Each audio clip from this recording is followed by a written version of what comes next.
Os segredos que vão mudar sua vida. Os segredos que vão mudar sua vida é um apanhado de 3 grandes livros que marcaram a primeira metade do século XX.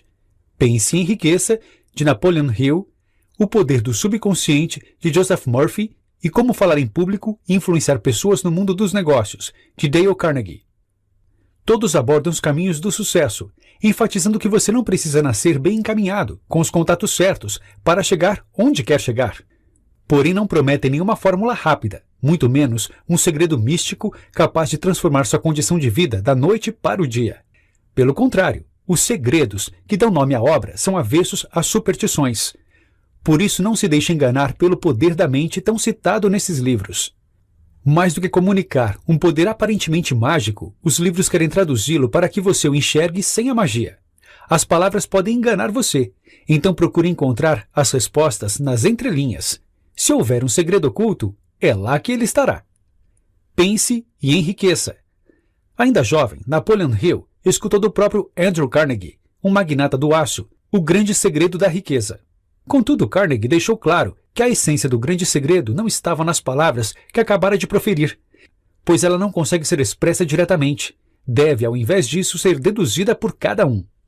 Então incumbiu o jovem Napoleão com a seguinte tarefa: mudar a visão das pessoas de que os ricos só são ricos se tirarem proveito dos outros. Para isso, Napoleon Hill passou 25 anos pesquisando, entrando em contato com as grandes mentes de sua época e entrevistando os detentores das grandes fortunas. Por fim, sintetizou seus aprendizados em um livro, Pense e Enriqueça. Pratique os 6 passos da riqueza. Todo o livro gira em torno de 6 passos, descritos objetivamente logo em seu início. Contudo, o grande segredo de Carnegie não está ali, pelo menos não de maneira explícita. Os passos apenas apontam uma direção, mas o verdadeiro significado está nas entrelinhas, difícil de ser colocado em palavras. Por esse motivo, o restante do livro destina-se a esmiuçar esses passos, teorizando a respeito da postura mental que deve ser adotada em sua interpretação. Mas antes de chegar lá, conheça-os. 1. Determine o valor exato que deseja ter. 2. Determine o que dar em troca do valor. Nada vem a troco de nada. 3. Estabeleça uma data para ter o dinheiro. 4. Crie um plano e comece a executá-lo, preparado ou não. 5. Faça uma declaração por escrito dos itens anteriores. 6. Leia sua declaração 2 vezes por dia, ao acordar e antes de dormir. Veja, sinta e acredite em si mesmo. Apesar desses passos traduzirem o poder da mente, não há nada de místico, nem em sua execução, nem em sua formulação. Executá-los com base em superstição é a primeira forma de não conseguir o que se quer. O poder da mente não está na crença desmedida em um rito simbólico, mas na fé em sua capacidade de executar muito além do que os passos descrevem. Adquira um desejo ardente. O ponto de partida é definir um propósito. O que você quer? E por que você quer isso? Pense bem, trabalhe no porquê com afinco. Querer dinheiro, todos querem. Só que querer não basta. É preciso um desejo ardente pelo dinheiro, um desejo tão forte que servirá de combustível para fazê-lo seguir em frente, independente de qualquer adversidade. E esse combustível só se obtém quando o motivo de você estar fazendo o que está fazendo está completamente claro. O desejo não está relacionado apenas com o querer, mas também com o que você definiu para dar em troca. Você não age sobre o querer, você age na construção do que está oferecendo. Isso significa que a ardência não deve vir só do impulso pelo dinheiro, mas da execução em si. Você deve encontrar a sua vocação. O problema é que dificilmente seus planos vão dar certo de primeira. E sem a perseverança, fruto principal do desejo ardente, você desistirá logo que a adversidade se mostrar. Lembre-se que muitas vezes o sucesso está a um passo de uma derrota. Muitas vezes o ensinamento transmitido por ela é o necessário para que você chegue lá. Todo fracasso carrega consigo a semente de um sucesso equivalente. Outra característica fundamental do desejo ardente é a consciência do sucesso. A maioria vive consciente do fracasso, evocando pensamentos de escassez, miséria e derrota.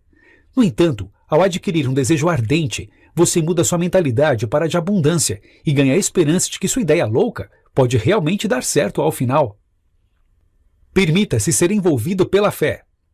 A transmutação do pensamento em algo tangível do desejo em riqueza só ocorre sob os estados de espírito corretos.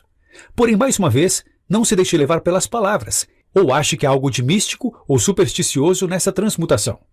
Nada ocorre sem uma ação clara, portanto, ao partir do desejo, você precisa transformá-lo em um plano. O melhor dos planos pode demorar a lhe aparecer, mas isso não deve impedi-lo de começar. O ponto de virada entre ter o impulso do desejo e começar a executar algo está na fé cultivada em suas ações. Fé é uma palavra que pode evocar interpretações diversas dependendo de quem está lendo, mas aqui ela possui uma definição única. Para entendê-la, precisamos entender o seu surgimento.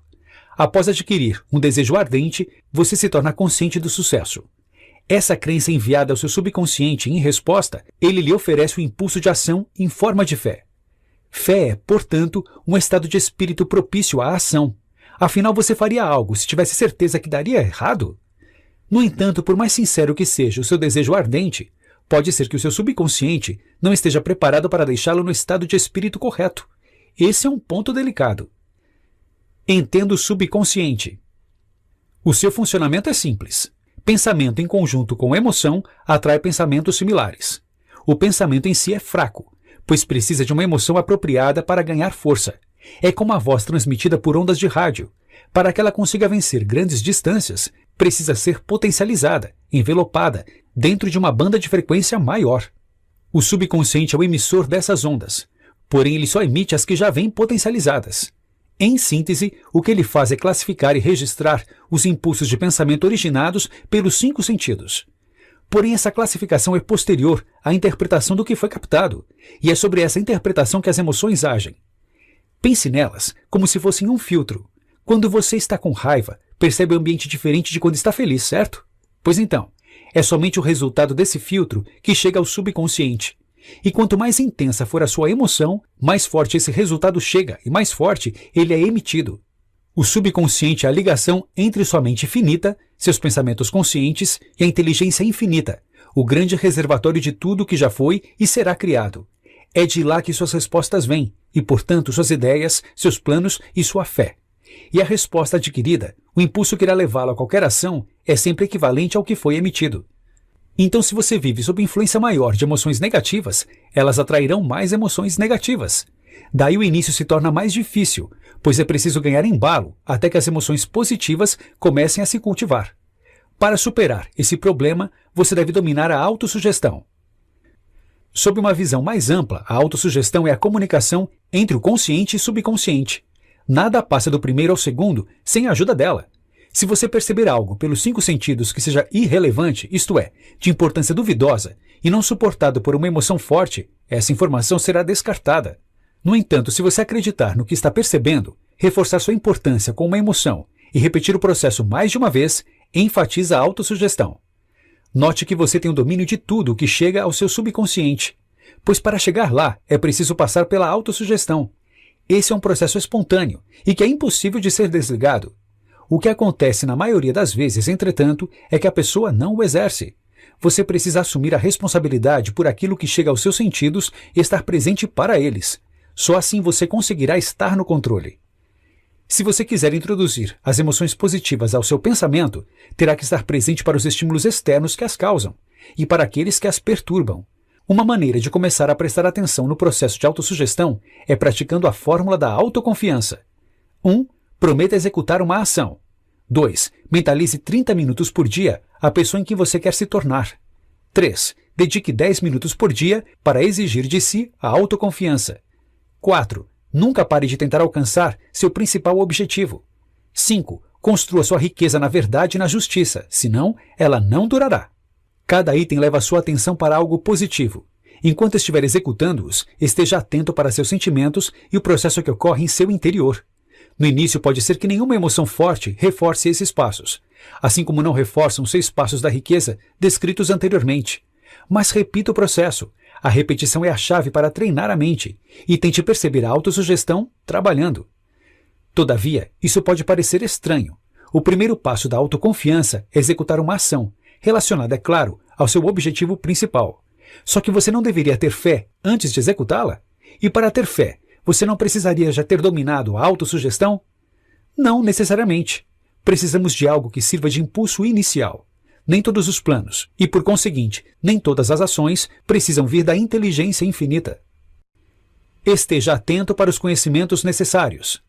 Para explorar a imaginação sintética, A pedra fundamental de qualquer plano é preciso ir atrás de conhecimentos especializados. Porém, não se deixe enganar. Conhecimento não é poder, é apenas poder em potencial. Aqui é onde reside o erro das instituições de ensino. Elas não conseguem ensinar como organizar e utilizar o conhecimento depois de adquirido. Sem isso, o conhecimento é inútil, incapaz de gerar riqueza. Do que adianta o sistema educacional se ele não ensina o mais importante? Seguindo esse raciocínio, pessoas educadas não são necessariamente as que possuem maior conhecimento, mas aquelas que desenvolveram as capacidades para conseguir qualquer coisa que queiram sem violar o direito dos outros. Por isso é preciso estar sempre atento para não correr atrás do conhecimento apenas por tê-lo. Ele jamais deve ser o fim. Na verdade, saber onde encontrá-lo é muito mais importante do que tê-lo. Só que antes de partir em sua busca, certifique-se de que o objetivo da aquisição está bem claro em sua mente. O que você fará quando possuir o conhecimento? Tendo isso definido, vá atrás de uma de suas fontes. São elas: a sua própria experiência e formação, a experiência e formação de terceiros, faculdades e universidades, cursos de qualificação especial, bibliotecas públicas e, é claro, a internet. Muitas vezes, no entanto, ir atrás de alguém que já saiba o que você precisa e que possa fazê-lo por você é mais interessante, pois poupa tempo. Da mesma forma, você possui conhecimentos que outras pessoas não têm e pode ajudá-las a fazer o que precisam. Assim, unir-se com pessoas de aptidões distintas em busca de um mesmo propósito torna-se poderoso. Faça parte de um grupo de mente mestra. Poder pode ser definido como um conhecimento organizado e direcionado de forma inteligente. Ou seja, não basta ter o conhecimento, é necessário aplicá-lo. Seguindo o raciocínio, poder também poderia ser definido como um esforço concentrado para transformar desejo em riqueza. A capacidade de criar algo físico partindo apenas de uma ideia.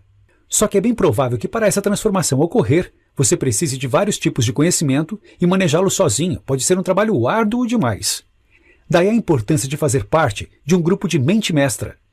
Mente mestra é a coordenação harmoniosa do poder entre duas ou mais pessoas.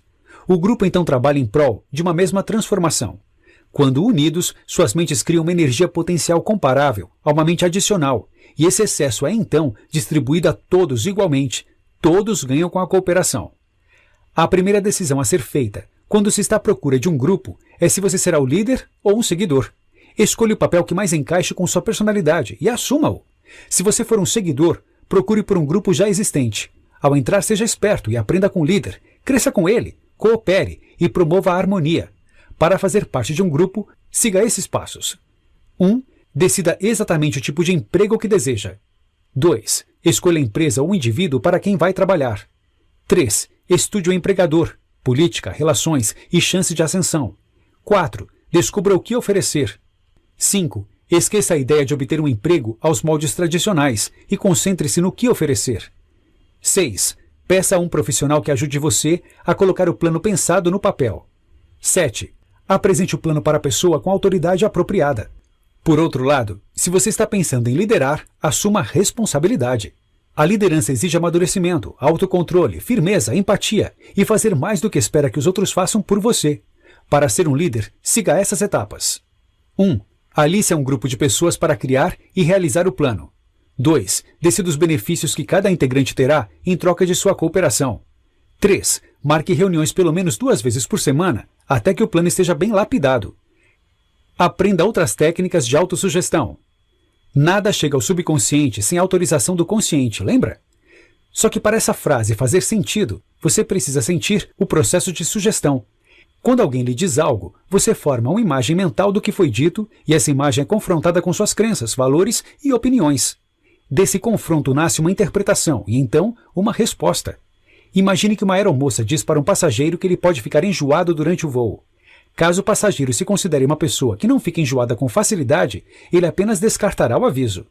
No entanto, se ele já ficou enjoado antes, poderá carregar o aviso na cabeça e pensar no enjoo com frequência durante o voo. Em um caso, a sugestão não entrou no subconsciente. No outro, entrou. Esteja aberto e atento para o que você aceita como verdadeiro.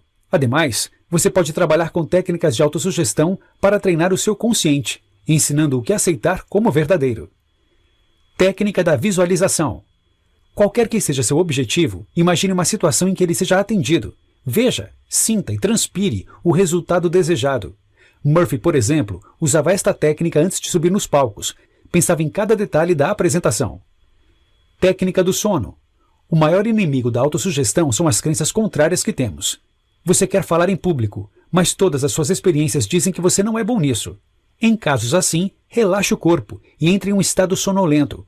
Quanto mais sonolento você estiver, menos o seu consciente estará agindo, e portanto menos barreiras estarão levantadas contra a autossugestão. Então repita de 5 a 10 minutos o que você quer. Técnica do obrigado. Agradeça o seu progresso todos os dias e, principalmente, agradeça de forma sincera, como se você já tivesse conseguido o que quer. Isso força você a imaginar a sua vida depois de ter o seu objetivo alcançado e renova os seus votos para chegar lá. Mantenha o desejo e a imaginação sempre congruentes. Querer é fácil, imaginar o que se quer também. Porém, esteja atento para não restringir esses pensamentos de criação a alguns minutos por dia, como se fosse um exercício físico que você deve praticar. Não adianta imaginar uma situação ideal se logo em seguida você começará a enumerar todas as causas que o levaram a fracassar. Manter a congruência entre aquilo que você quer e aquilo que você pensa constantemente é um dos maiores problemas. Você não deve realizar as técnicas de autossugestão esperando por um esforço grande, como se fosse haver uma luta feroz entre os seus pensamentos. Se há esforço mental, se você acha que precisa acreditar com força no que quer para conseguir, então está fazendo errado. Força mental pressupõe a existência de uma oposição a ela, e a oposição só pode vir de suas crenças, já consolidadas no subconsciente. Talvez você esteja querendo dar um passo grande demais se comparado às barreiras mentais que você passou anos erguendo. Trabalhe primeiro com elas, recrie-se e amadureça. Recupere a saúde. O subconsciente controla todas as funções do seu corpo: o batimento cardíaco, a dilatação das pupilas, a digestão dos alimentos, o crescimento das unhas e dos pelos, a renovação celular. Sua função é preservar a vida e, portanto, ele busca restaurar a saúde sempre que possível. Mas lembre-se que ele está em constante funcionamento e sempre resulta em uma resposta ao consciente. Se o consciente passa muito tempo em emoções negativas, o subconsciente trabalha em maneiras de preservá-las. O consciente ocupa-o com algo, ao invés de deixá-lo restaurar o corpo. Além disso, seja qual for a emoção negativa, é provável que uma queda de saúde a intensifique. É um ciclo que se alimenta. Por outro lado, se você vive com mais emoções positivas, você pede por mais emoções positivas. E o subconsciente sabe que precisa fazer um bom trabalho com sua saúde para que elas sejam suportadas. Quando não há forças negativas, tudo tende ao equilíbrio, e o equilíbrio é a harmonia, a paz, a saúde e a abundância. É sob esses aspectos que a cura chega. Porém, não se preocupe com isso. Seu foco deve estar no consciente. Ocupe-se com a expectativa do melhor e viva na certeza de trabalhar por coisas agradáveis, verdadeiras e justas. Receba a orientação do subconsciente. Durante o sono, o corpo e o subconsciente não descansam. É apenas o consciente que perde força e fica inativo. Isso permite que o subconsciente trabalhe sem interrupção na regeneração do corpo e na busca por respostas. Por isso dormir é tão importante, e dormir com qualidade. Todas as pessoas precisam de pelo menos 6 horas de sono por dia. Menos do que isso, e você está se enganando. Mas para que o sono atinja seu propósito, é preciso dormir em paz. Não deixe que seus últimos pensamentos evoquem emoções negativas, senão é nelas que o subconsciente focará, e pouco ele poderá fazer em suas horas de liberdade. Antes de dormir, acalme o corpo e relaxe. Se quiser uma resposta específica, pense na pergunta quando sentir os primeiros sinais de sonolência. Deixe que o seu subconsciente trabalhe nela, e pode ser que a resposta lhe surja pela manhã. No entanto, ao acordar, não puxe nenhum pensamento negativo. Acorde com a mesma paz com que se deitou. Permita-se deixar os pensamentos livres, sem preocupações. Só assim você perceberá a resposta, caso ela surja. Encontre relacionamentos gratificantes. Preste atenção nos pensamentos que você nutre sobre as pessoas com quem convive. Eles estão relacionados à inveja, ciúme, raiva e ódio, ou à harmonia, paz e amor. Não guarde rancor, não pense mal de ninguém, não sustente um relacionamento pernicioso, não discuta. Aquilo que você alimenta é aquilo que você obtém. No mais, há alguns conselhos interessantes de se manter em mente. Pense nos outros da mesma forma que gostaria que pensassem em você. Sinta pelos outros o mesmo que gostaria que sentissem por você. Não julgue e não serás julgado. A maneira como você avalia as ações de alguém representa a mesma maneira como você avalia as próprias ações. Ou seja, quanto maior o julgamento que você faz dos outros, maior o julgamento que faz sobre si. Esteja atento para a maneira como você reage às notícias e aos outros. Se você ficar com raiva de uma notícia, poderá incutir raiva em quem estiver ao seu redor, e isso é o que receberá de volta. O que uma pessoa diz não pode perturbar a outra, a não ser que a segunda o permita. A sugestão precisa passar pelo crivo do consciente do receptor. Portanto, torne-se emocionalmente maduro e deixe de ser afetado. Perdoe os imaturos. Da mesma forma que você não culpa um cego por ser cego, não culpe um imaturo por ser emocionalmente doente. Porém, isso não significa ceder à vontade deles. Permaneça com sua decisão e a comunique gentilmente. Perdoe a si mesmo. É preciso perdoar suas falhas para alcançar o amadurecimento, a paz e a harmonia. Se você queimar um dedo, a natureza o perdoa e regenera o tecido. Da mesma forma, perdoe-se e regenere-se emocionalmente. Desenvolva hábitos positivos. Para adquirir um novo hábito, use as técnicas de autossugestão. Além delas, você também pode tentar o seguinte: 1. Acalme e relaxe o corpo. 2. Crie uma frase relacionada ao hábito e repita. Se você quiser começar a correr, a frase pode ser tão simples como: estou correndo, estou correndo. 3. Imagine antes de dormir um amigo lhe dando os parabéns por ter conseguido adquirir o hábito. Um bom hábito para se adquirir é o de colocar a si mesmo em um estado genuíno de felicidade.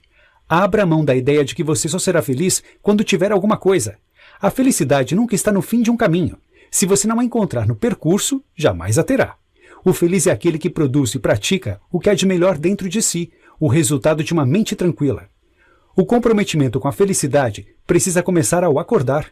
Respire fundo, perdoe, sinta a paz e a harmonia e visualize a felicidade em todas as ações que planeja executar naquele dia. Não se trata de criar um sentimento falso. Não espere que a felicidade estará abraçando-o todos os segundos do dia, e nem finja que ela está lá quando não estiver. Mas ao acordar, imagine o seu dia como se ela fosse permanente. Os passos acima e as técnicas de autossugestão podem ser usados igualmente para perder um mau hábito. Seja parar de fumar ou comer doces em excesso. Nesse caso, imagine seu amigo dando os parabéns por você finalmente ter parado de fazer o que fazia. Como falar em público e influenciar pessoas.